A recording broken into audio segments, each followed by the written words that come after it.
Good morning, students. Welcome back. Hope you will be fine and healthy. Let's continue chapter from Indian politics, India's foreign relation.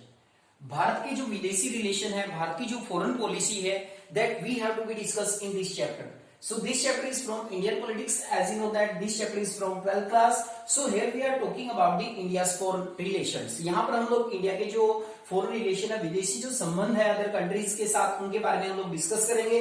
But you have to be note that 30% of this syllabus have to be removed from this topic. So we have to be continue about this topic. Those topics that have to be removed, we have to be left like that. India-China relation, India-Bangladesh relation, and India-Nepal relation. These are the India's foreign relation that we have to be discussed in last videos, but we are here. This topic have to be removed. So these are not included in India's foreign policy. So let's continue the topic. India's foreign policy, यानी कि भारत के विदेशी संबंधों के बारे में हम लोग जानते हैं. As you know that India got freedom on 15 August 1947. After independence, there are many challenges that have to be India face. India को बहुत सारे चैलेंज फेस करने पड़े.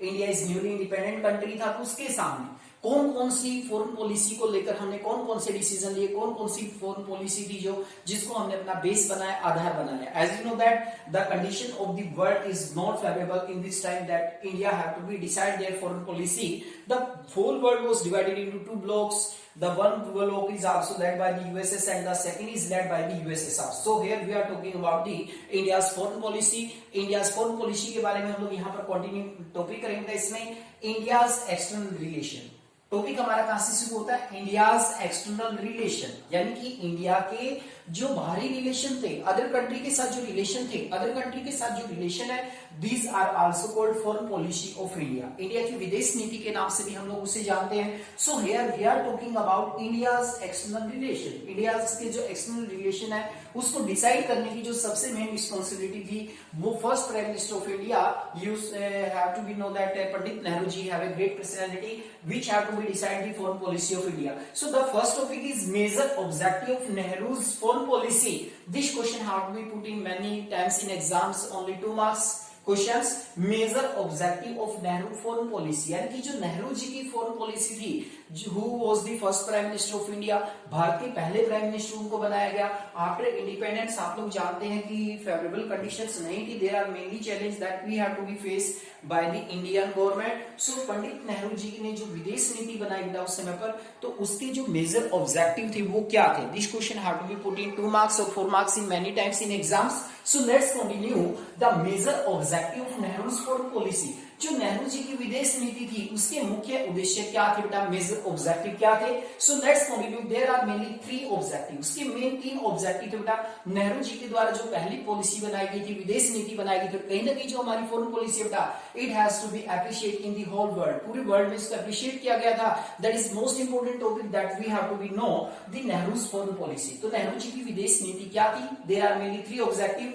To preserve hard earn sovereignty. देखो यहाँ पर हार्ड अर्न का मतलब होता है बड़ी मुश्किल से हमें जो संप्रभुता, सोवरेनिटी जो हमें इंडिपेंडेंट मिली थी, जो हमें आजादी मिली थी, वो हमें बड़ी मुश्किल से मिली थी. बड़ा हमें मेहनत करनी पड़ी थी उसके लिए, बड़ी हमें प्रॉब्लम्स फेस करनी पड़ी थी. सो the first preserve hard earn sovereignty. तो सबसे पहला हमारे सामने चैलेंज था कि इतनी मुश्किल से जो हमें सोवरेनिटी का मतलब होता है तो संप्रभुता, यानी कि हम स्वयं के मालिक बन चुके थे. आप जानते हैं कि कॉलोनियल पीरियड में हम लोग रहे. After the independence of India that India have to be follow democratic system and we are declare sovereign state. तो इंडिया को एक सोवरेन स्टेट डिक्लेयर किया गया था, इंडिपेंडेंट था.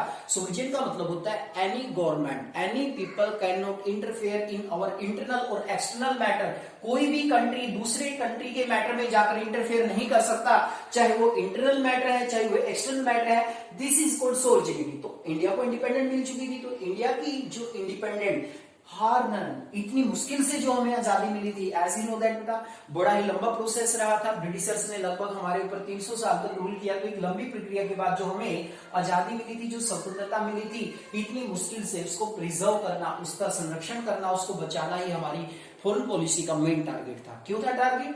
क्योंकि इंडिपेंडेंट होने के तुरंत बाद आप लोग जानते हैं इंडिया का पार्टीशन हुआ, एक नया राष्ट्र पाकिस्तान बना बेटा, और कई तरह की जो कंडीशंस थी उस समय पर वो बिल्कुल भी फेवरेबल नहीं थी after independence. So the first objective of the Indian foreign policy is to preserve hard-earned sovereignty, यानी कि इतनी मुश्किल से जो हमें आजादी मिली है उसको बचाना ही हमारी सबसे पहली विदेश नीति का मेन आधार था बेटा। फर्स्ट जो ऑब्जेक्टिव था वो यही था कि हमें अपनी विदेश नीति को हमें अपनी जो सोवरेनिटी है, हमारी जो संप्रभुता है, हमें उसको बचाना है, हमें उसे प्रोटेक्ट करना है। कहीं ऐसा ना हो कि कोई बाहर की शक्ति आए, बाहर का कोई कंट्री आए और वो हमारे ऊपर अपना अधिकार कर ले बेटा कंप्लीटली। तो अपने आप को प्रोटेक्ट करना, अपनी सोवरेनिटी को बचाना ही हमारे लिए सबसे पहला लक्ष्य था, पहला टारगेट था इसमें, to protect. Second, to protect territorial integrity. Integrity का मतलब होता है एकता और अखंडता, यानी कि जो हमारी टेरिटोरियल इंटीग्रिटी है, जो हमारी सीमाओं के अंदर एकता है, अखंडता है, उसको बनाए रखना, एकता और अखंडता को बनाए रखना। ठीक है, देश के अंदर भी वही जो सुरक्षा है, एकता अखंडता है, उसको भी हमें प्रोटेक्ट करना बेटा। देश की एकता को भी बनाए रखना, देश की एकता को भी जोड़कर हमें साथ चलना है। ये भी इंडिया की जो एक्सटर्नल रिलेशन है उसमें नेहरू पॉलिसी का जो सेकंड अगर ऑब्जेक्टिव की बात करें वो था जो हमारी देश के अंदर की अगर हम बात करें जो इंटीग्रिटी है, जो अखंडता है, एकता है, उसको बनाए रखना, उसको प्रोटेक्ट करना, that is the second objective of India's foreign policy. क्योंकि देश के अंदर की भी हालात अच्छे नहीं थे बेटा उन दिनों में। हिंदू मुस्लिम कम्युनिटी जो धर्म के नाम पर एक दूसरे के विरोधी बन चुकी थी, जो धर्म के नाम पर एक दूसरे के साथ डिस्प्यूट चल रहे थे बेटा। तो ऐसी कंडीशन में सबसे इंपॉर्टेंट जो बात थी हमारे लिए वो थी बेटा एक तरह से कंप्लीट रूप से अपने इंटीग्रिटी को, अपनी यूनिटी को बनाए रखना, अपनी क्षेत्रीय अखंडता को सुरक्षित रखना बेटा। और उसके बाद थर्ड ऑब्जेक्टिव है to promote rapid economic development. Promote होता है बढ़ावा देना, इकोनॉमिक डेवलपमेंट यानी कि जो आर्थिक विकास है, आर्थिक विकास को बढ़ावा देना। रैपिड, रैपिड होता है तेजी से। आप लोग जानते थे इंडिया को इंडिपेंडेंट मिली तो 3 चैलेंज थे। एक चैलेंज आपने देखा था वहां पर चैलेंज ऑफ डेवलपमेंट। तो चैलेंज ऑफ डेवलपमेंट का सोल्यूशन क्या था? रैपिड इकोनॉमिक डेवलपमेंट, तेजी से आर्थिक विकास करना। These are the main 3 objective of Nehru's foreign policy. ये 3 ऑब्जेक्टिव जो बेटा नेहरू जी की जो फॉरेन पॉलिसी थी, सबसे पहला ऑब्जेक्टिव है to preserve hard earn sovereignty, the second is to protect territorial integrity, the third is to promote rapid economic development। तेजी से आर्थिक विकास करना, ऐसी पॉलिसीज बनाना, ऐसी फॉरेन पॉलिसी बनाना जिससे हम लोग रैपिड इकोनॉमिक डेवलपमेंट कर सके, तेजी से अपने देश का आर्थिक विकास कर सके। That is the most important question बेटा।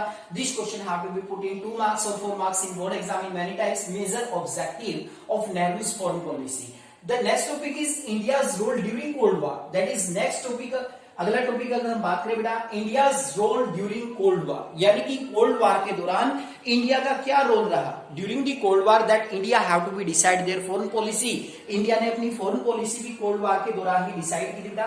तो कोल्ड वार का जो टाइम हम लोग मानते हैं आफ्टर सेकंड वर्ल्ड वार, यानी कि 1945 से लेकर 1991 तक सेकंड वर्ल्ड वार बेटा जो फोर्ट हुआ मेनली यूरोप के अंदर। तो ये जो यूरोपियन कंट्रीज थे बेटा एक तरह से अगर हम कंप्लीट बात करें after the second world war the whole world was divided into 2 block। the first is US and the second is USSR। ठीक है ना, ये 2 ग्रुप बचे बेटा, 2 कंट्री बचे थे जो पावरफुल थे उस समय पर। 1945 से लेकर 1991 का जो टाइम पीरियड रहता है इंडियन पॉलिटिक्स में से नाम दिया जाता है कोल्ड वार का टाइम। ठीक है ना, या वर्ल्ड पॉलिटिक्स में इसको नाम दिया जाता है कोल्ड वार का। सेकंड वर्ल्ड वार के बाद आप लोग जानते हैं एलाइड पावर में दोनों कंट्री थे, यूएस और यूएसएसआर, दोनों एलाइड पावर में थे बेटा, मित्र राष्ट्र थे।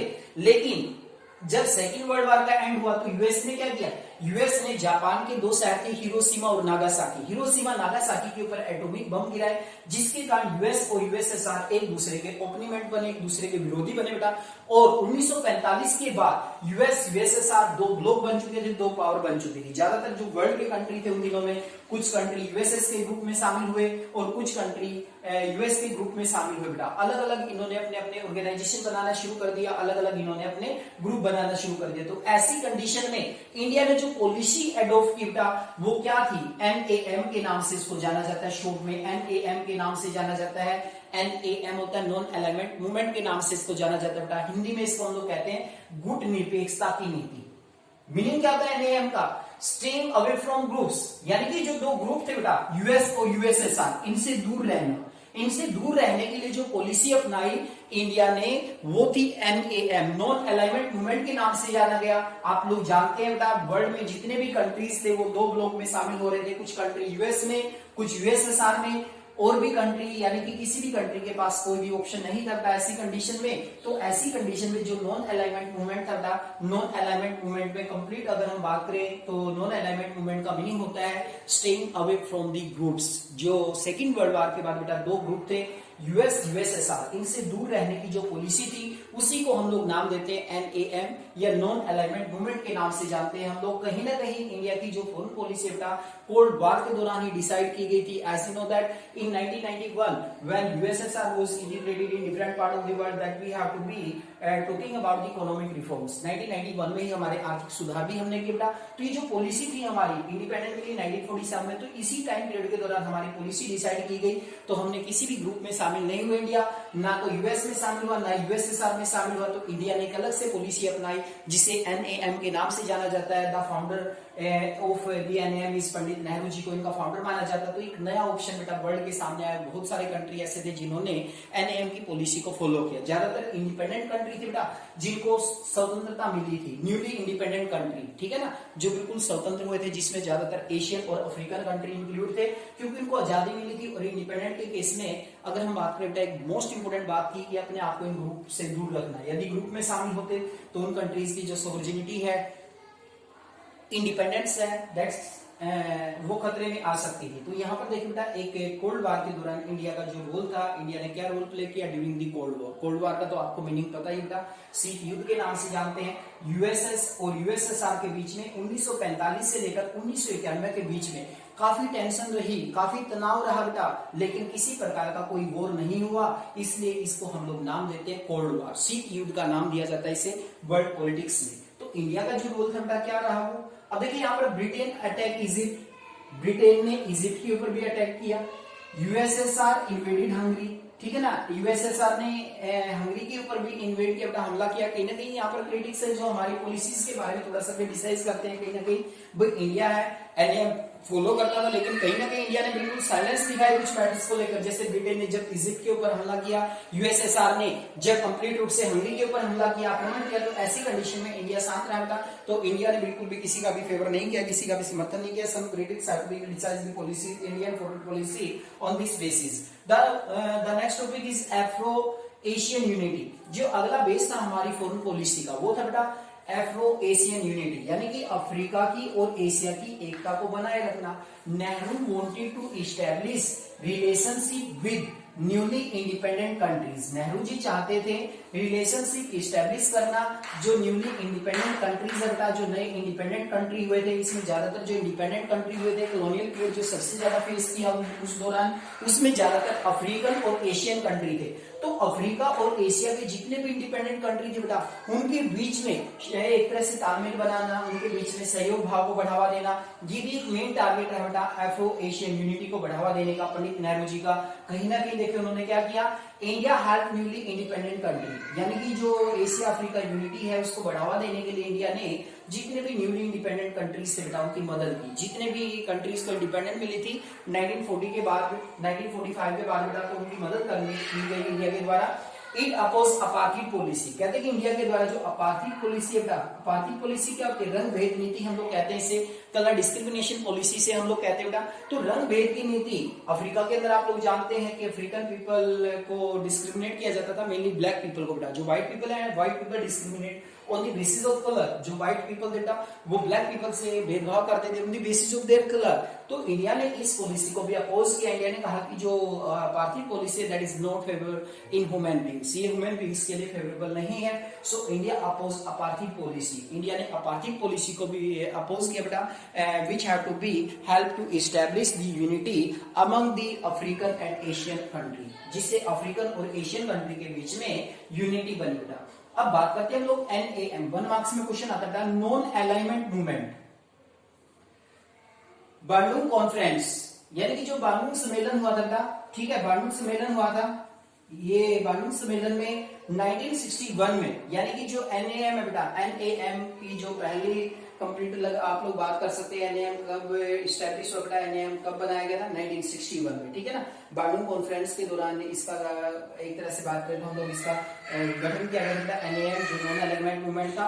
तो यहाँ पर आप लोग देखेंगे कि किस तरीके से जो इंडिया की फॉरेन पॉलिसी है उसके मेन कंपोनेंट कौन कौन से हैं। अफ्रीका एशियन में यूनिटी को बढ़ावा देना बेटा, ये क्वेश्चन 1 मार्क्स में आ जाता है। NAM is a result of the Bandung Conference which was established in 1961। ये 1961 में एस्टैब्लिश हुआ बेटा NAM के नाम से जिसको जाना गया। उसके बाद हम बात करते हैं इंडिया की फॉरेन पॉलिसी का जो मेन बेस है बेटा पंचशील। पंचशील, हिंदी वर्ड है पंचशील, 5 सिद्धांत यानी कि पंच प्लस शील 5 प्रिंसिपल्स, 5 जो सिद्धांत है बेटा 5 प्रिंसिपल्स, 5 सिद्धांत है, उन्हीं को 5 पॉलिसी पंचशील का नाम दिया गया था मिड 1950 में बेटा, मिड 1950 में। That was given by India and China,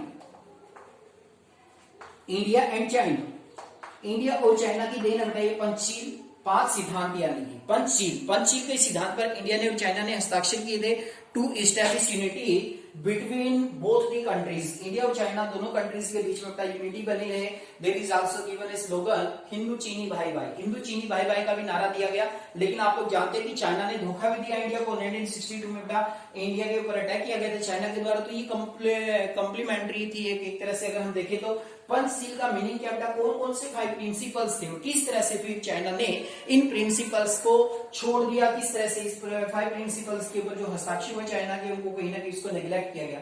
Panchsheel का मीनिंग होता है 5 प्रिंसिपल्स। तो कौन कौन से 5 प्रिंसिपल्स बेटा जो इंडिया और चाइना के द्वारा मिड 1950 में दिए गए थे बेटा। अगर हम बात करें 1954 में तो कंप्लीटली देखिए यहाँ पे कौन कौन से थे 5 प्रिंसिपल। म्यूचुअल नॉन एग्रेशन, यानी कि एक दूसरे के प्रति बिल्कुल भी विद्रोह न करना, एक दूसरे के प्रति बिल्कुल भी गुस्सा न दिखाना बेटा। म्यूचुअल नॉन इंटरफेरेंस, किसी प्रकार के मामले में दखल अंदाजी न करना इन डोमेस्टिक सिस्टम, यानी कि जो घरेलू मामले हैं, चाहे वो इंडिया का मामला है चाहे चाइना का मामला है, कोई भी कंट्री किसी भी कंट्री के डोमेस्टिक मैटर में इंटरफेयर नहीं करेगा। That is the second principal.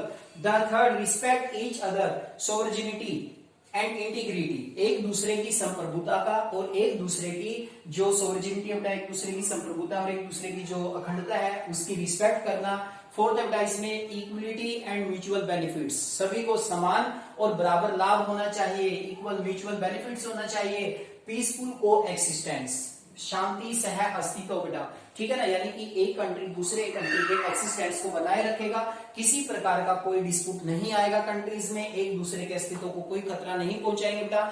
इन्हीं सिद्धांतों को नाम दिया गया था 5 प्रिंसिपल्स का, इन्हें पंचशील के नाम से भी जाना जाता है। आप लोग जानते हैं कि 5 प्रिंसिपल्स हैं वो बनाए गए थे बेटा इंडिया और चाइना के द्वारा। इंडिया चाइना की देन थी ये, लेकिन आप लोग जानते हैं कि 1962 में चाइना ने इंडिया के ऊपर हमला किया, हिंदू चीनी भाई भाई का नारा भी दिया गया था, और ये हिंदू चीनी भाई भाई का नारा कहीं ना कहीं बेटा गलत सिद्ध हुआ जब 1962 में चाइना के द्वारा इंडिया के ऊपर हमला किया गया। तो these are the main component of India's foreign policy बेटा। इंडिया की फॉरेन पॉलिसी है that is also based on piece,